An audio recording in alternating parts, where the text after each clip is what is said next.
안녕하세요. 김종갑입니다. FT100 CS6 제2강 레이어에 관하여 살펴보겠습니다. 첫째, 레이어 종류와 옵션 설정. 둘째, 레이어 키프레임 적용에 관하여 살펴보겠습니다. FT100에서 가장 기본이 되는 레이어에 대해 알아보도록 하겠습니다. 레이어는 컴포지션을 구성하는 요소입니다. 레이어가 없으면 컴포지션에 빈 프레임만 표시됩니다. 레이어는 계층 구조를 이루고 있기 때문에 프로젝트 패널에 있는 푸티지가 타임라인에 배치되면 레이어 형태로 배치됩니다. 프로젝트 패널에 준비한 소스를 컴포지션 패널에 드래그하여 넣으면 타임라인 패널에 레이어 형태로 나타납니다.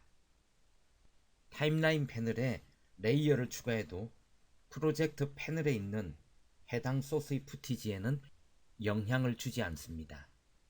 프로젝트 패널에서 소스를 가져올 수도 있지만 FT100에서는 자체적으로 레이어를 만들 수 있습니다. 포토샵의 레이어와는 달리 FT100에서 만드는 레이어는 컬러가 있기 때문에 단색 레이어라고 부릅니다. 단색 레이어는 포토샵에서 사용하는 레이어와 기능적인 면에서 흡사하지만 레이어의 고유 색상을 가지고 있는 점이 다릅니다. 메뉴바에서 레이어의 새로 만들기에서 단색을 선택합니다. 단색 설정 대화 상자에서 원하는 형태로 레이어 이름, 크기, 색상 등을 정할 수 있습니다. 레이어 크기를 컴포지션 크기에 맞추려면 최대 컴포지션 크기를 클릭합니다. 자, 모두 설정을 하였으면 확인 버튼을 클릭합니다. 이후에 레이어를 수정할 경우에는 레이어의 단색 설정 버튼을 클릭합니다. 색상을 흰색으로 바꿔보겠습니다. 다음으로 레이어에서 새로 만들기에서 조정 레이어를 선택해 보겠습니다. 조정 레이어는 솔리드 레이어와는 달리 색상이 없는 빈 레이어입니다. 조정 레이어에 이펙트를 적용하면 타임라인 패널에서 조정 레이어보다 하위에 위치한 모든 레이어에 이펙트가 적용하게 됩니다. 다수의 레이어에 같은 이펙트를 적용해야 할 경우 레이어마다 이펙트를 적용하면 작업이 너무 무거워지므로 조정 레이어를 이용하면 작업을 좀 더 효율적으로 할 수가 있습니다. 또한 레이어의 순서를 아래 위로 이렇게 순서를 바꿀 수가 있습니다. 타임라인 패널에서 레이어의 시간대를 이동해 보겠습니다. 레이어를 선택한 다음 레이어의 시간대를 드래그하여 움직이면 레이어의 시간 위치가 이동하게 됩니다.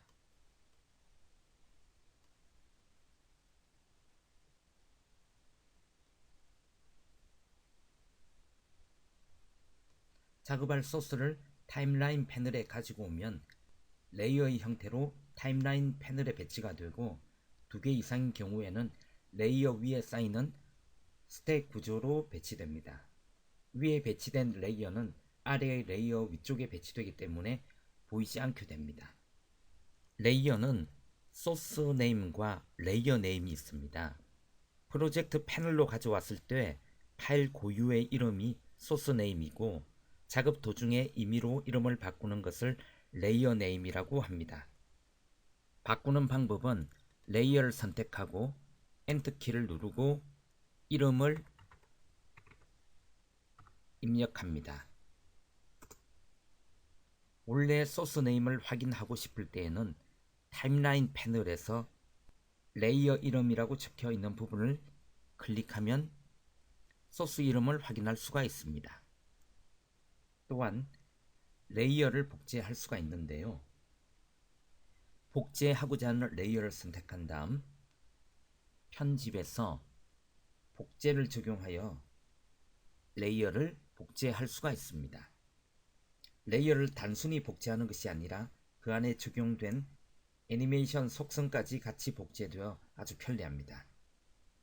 레이어를 삭제하고자 할 경우에는 삭제하고자 하는 레이어를 선택한 다음 키보드의 딜리트 키를 누릅니다.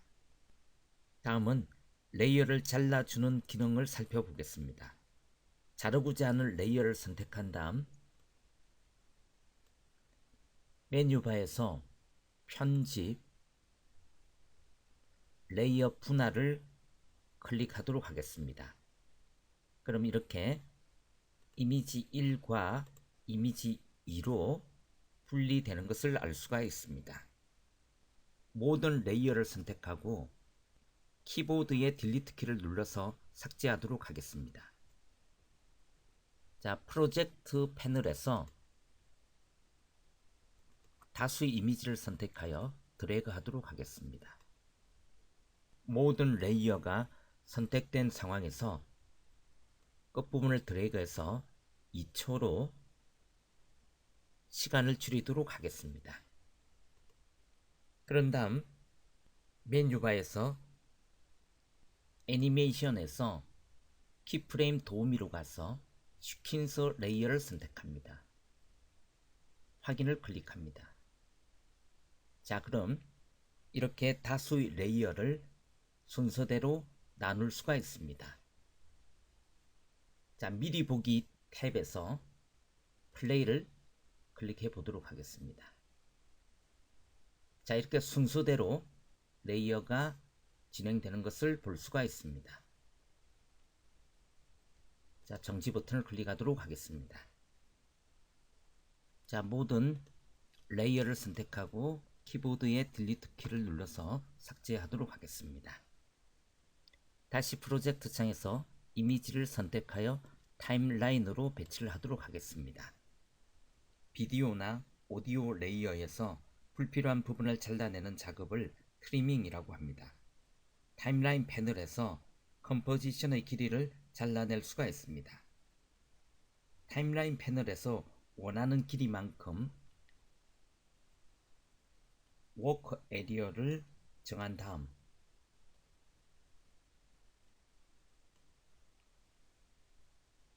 워크 에리어에 마우스를 가져가서 마우스 오른쪽 버튼을 클릭하여 메뉴를 선택할 수가 있습니다.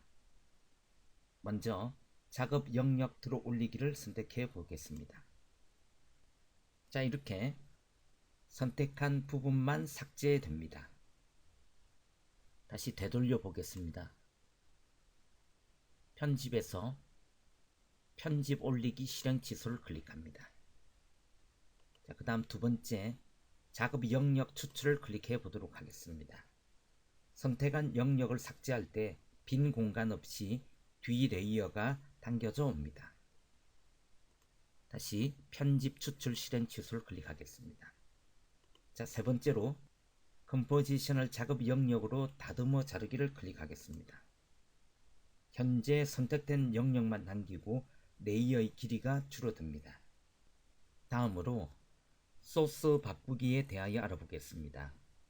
레이어에 애니메이션 및 이펙트 등 많은 작업을 진행한 상태에서 작업 소스를 바꾸어야 하는 경우가 많습니다. 그럴 때 유용한 기능이 바로 리플레이스 소스입니다. 기존에 작업한 레이어를 선택한 상태에서 프로젝트 패널에서 바꾸고 싶은 푸티지를 선택을 하고 Alt키, 키보드의 Alt키를 누른 상태에서 드래그하여 그 푸티지를 작업 레이어에 넣어주면 소스가 교체가 됩니다. 다음은 레이어의 속성에 관하여 살펴보겠습니다. 먼저 레이어 앞에 있는 화살표를 클릭해서 확장해 보도록 하겠습니다. 자, 변형이 나타나고요. 그 밑에 하위 화살표를 또 눌러보도록 하겠습니다. 그럼 기준점과 위치, 비율, 회전, 투명도라는 설정값이 나타나 있음을 알 수가 있습니다.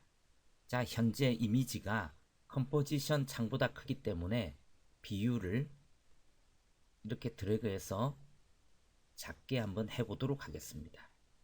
또한 수치로 그렇게 입력을 할 수도 있습니다. 또한 회전도 할 수가 있는데요. 이렇게 360도 회전을 하게 되면은 원래의 모습이 되겠죠. 360도 회전한 경우에는 1이라는 숫자가 나타나고 있음을 알 수가 있습니다. 또한 불투명도를 낮출 수도 있습니다. 그리고 가로와 세로의 위치 값을 이렇게 이동시킬 수도 있습니다. 자, 현재 기준점이 여기 중간에 있는데요. 기준점도 아래 위로 이렇게 이동시킬 수가 있습니다. 자, 그럼 이러한 기능을 이용을 해서 애니메이션을 구현해 보도록 하겠습니다. 자, 먼저 애니메이션을 시작할 때는 애프터 이펙에게 애니메이션을 시작하겠다는 신호를 줘야 합니다. 각 속성 옆에 있는 스탑워치 버튼을 클릭하면 속성에 대한 애니메이션을 시작하게 되고 타임라인 패널 오른쪽에 마른 목골 형태의 키프레임이 형성됩니다. 자, 먼저 위치와 관련해서 스탑워치를 클릭해 보도록 하겠습니다. 자, 그럼 이렇게 키프레임이 생성이 됩니다. 자, 시간대를 조금 이동하고 난 뒤에 위치 값에 변화를 주도록 하겠습니다. 자, 그러면 자, 여기서 이쪽으로 이동하는 애니메이션이 구현되는 것을 알 수가 있습니다. 자, 이번에는 회전 값을 적용해 보도록 하겠습니다. 먼저 회전에 있는 스탑워치를 클릭합니다. 자, 시간을 조금 이동해서 회전의 변화를 줘 보도록 하겠습니다. 자, 그러면 위치가 이동하면서 회전하는 것을 볼 수가 있습니다. 자, 조금 이동해서 수치로 입력을 하도록 하겠습니다. 자, 다음은 스케일에 대한 변화를 한번 줘 보도록 하겠습니다. 스케일 비율의 스탑워치를 클릭합니다. 자, 적당한 시간이 지난 후에 크기를 조금 낮춰 보도록 하겠습니다. 자, 그러면은 미리 보기 창에 재생을 클릭하도록 하겠습니다.